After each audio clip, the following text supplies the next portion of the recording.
Start recording. Stop recording. Button. Voiceover off. In a previous post, I had indicated that my mother had passed away last week. I also said that I was going to give a short testimony regarding as to who my mother was. My mother was a fantastic woman of God.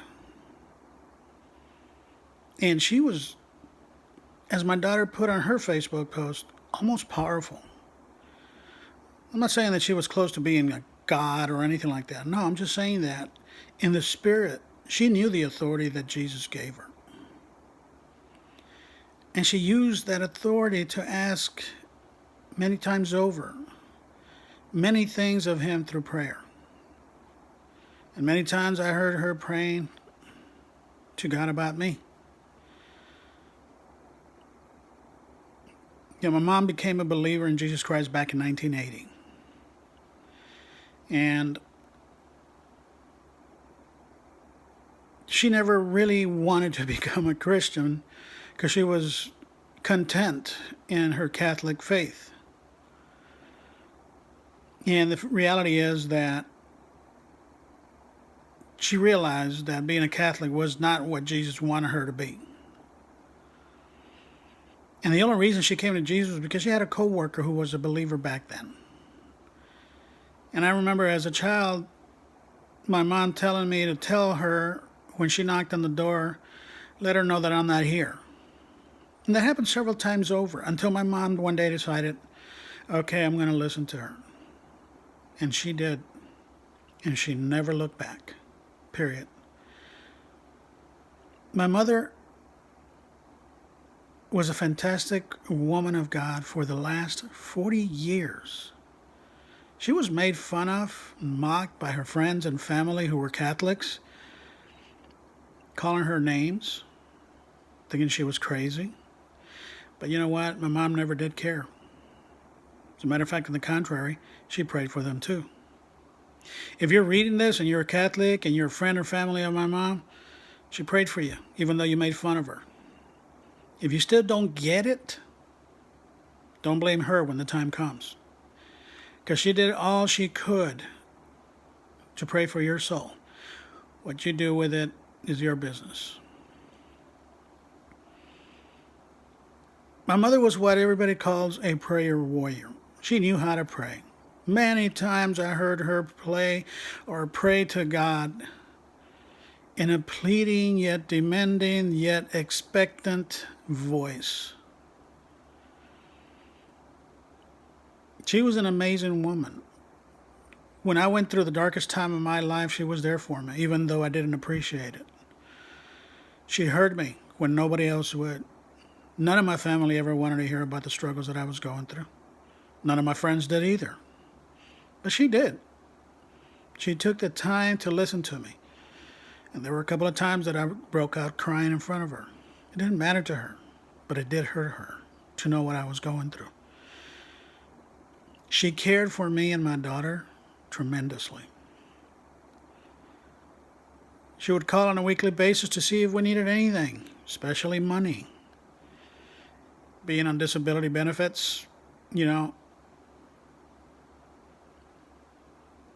not easy, especially when you're taking care of two people. And those of you who know my daughter, don't judge her. You don't know what's going on. My mother didn't. She never judged me or my daughter as to the lifestyle that we lived, which wasn't much.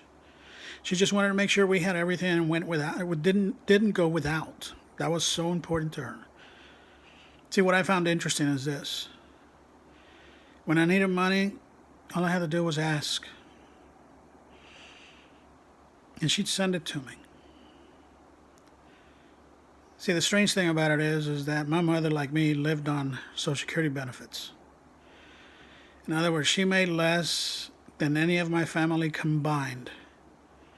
Yet she gave more than all of them combined. Because she cared. She knew what was needed. She knew my struggles.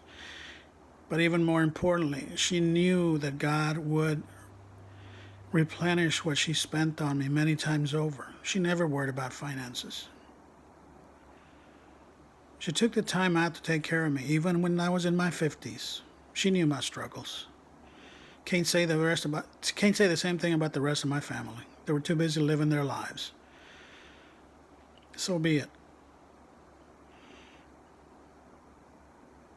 Like I said, my mom passed away last week. And I kind of had been expecting this to happen for about 2-3 weeks now, because her health had deteriorated. I was calling Sunday with the advice that I should go visit her, so I immediately left Monday morning. And on the back of my mind, it was always that I needed to let her know that my daughter and I were going to be fine. It was so important for her to know that we were going to be fine. So we decided to pay her a visit as soon as we got to Houston, about an hour or so after we settled in. And never have I ever been so happy to be blind, because I know without a doubt that I could not handle seeing my mom in the condition that she was in. I was very surprised to hear that she was breathing shallow, so shallow. She was taking breaths about every 5 to 10 seconds. If you ever monitor your breathing, I don't have to tell you, that's not the way we are supposed to do it. So I knew she was in her last days.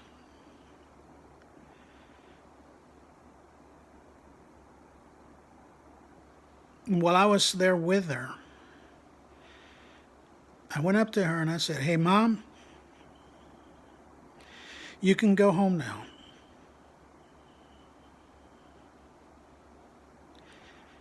Megan and I are going to be fine.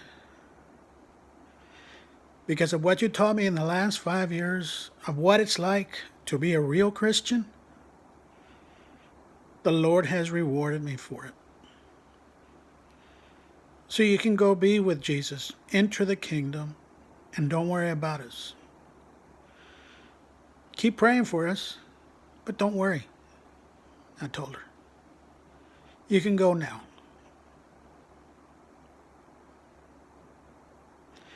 I gave her a kiss, and I left her alone.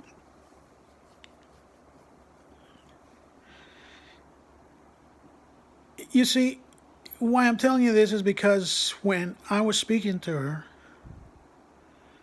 her breathing increased just slight enough to notice that she heard everything I said.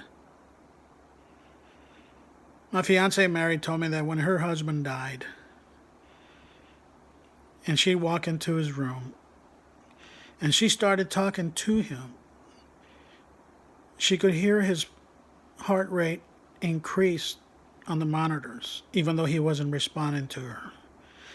She says that many times over, people who are in the same situation, even though they cannot respond, they always hear. Strongly believe that my mom did the same thing. She heard what I said.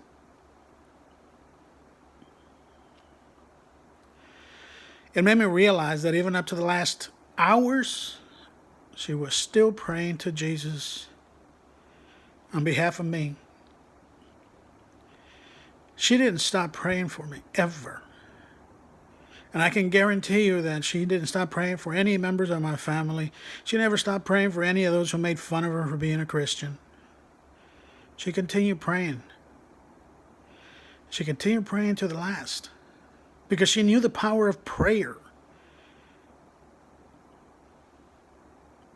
She knew what it meant. She never stopped.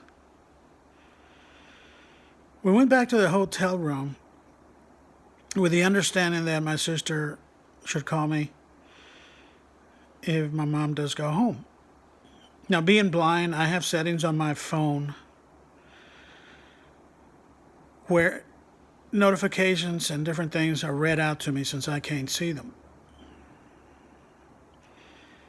It was around midnight,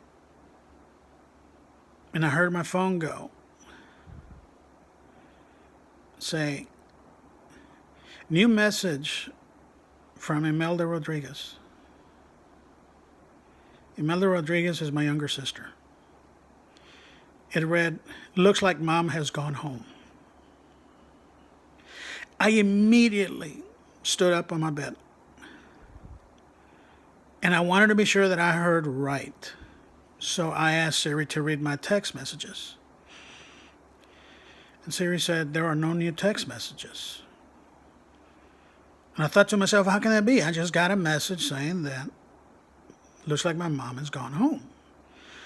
So I went into my messages manually, went to where my sister's name was, and I went through those text messages, and there was no text message there. It was at that point that the phone rang in my hotel room, and it was my sister telling me that Mom had gone home. And I hung up. I said, okay. I went back to bed, got up the next morning, went over to my sister's house, and we were talking, and I said to her, "Yeah, I got your text message." She goes, "I never sent you a text message." I said, "Yeah, I know. That's kind of strange because I heard my phone tell me that you had sent me one." She said, "No, I never did." "You're more than welcome to look at my phone. You're not going to find a text message from my sister there." I strongly believe that it was the Holy Spirit telling me in a nice, soft way, saying, "Your mother's come home to be with me." You see, it was so important for my mother that I be okay,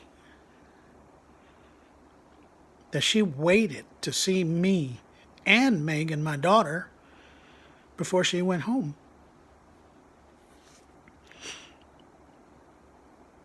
She never stopped praying for me. She never gave up. You know, if you're listening to this or watching this, whatever it is that you're doing, and you're skeptical about what I just said, that's your business.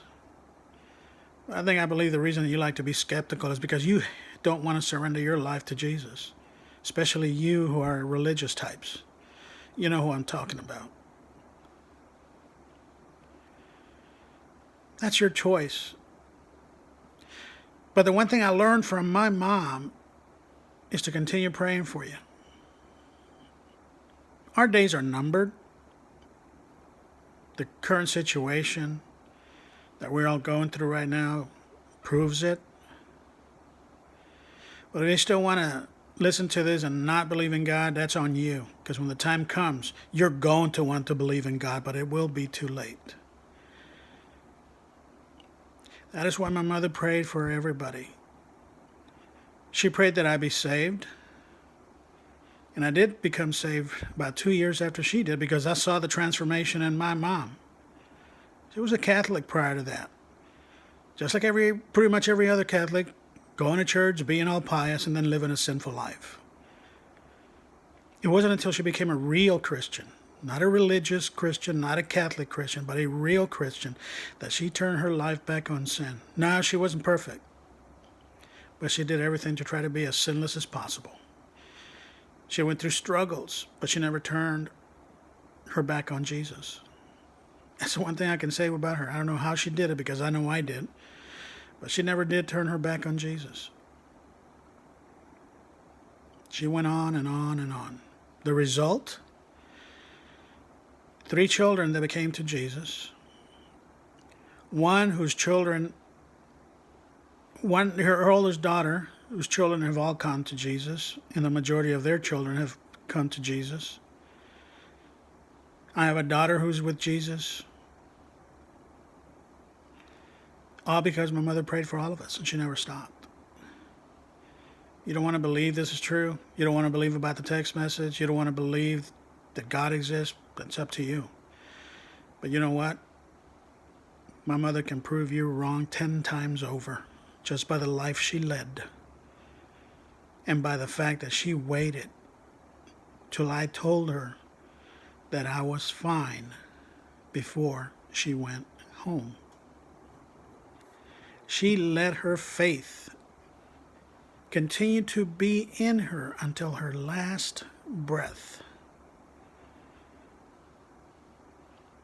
And I know without a doubt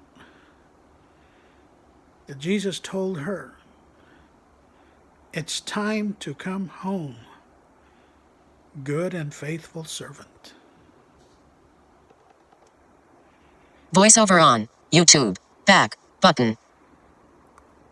Camera chooser. Back. Button. Back. But camera Stop recording. Button.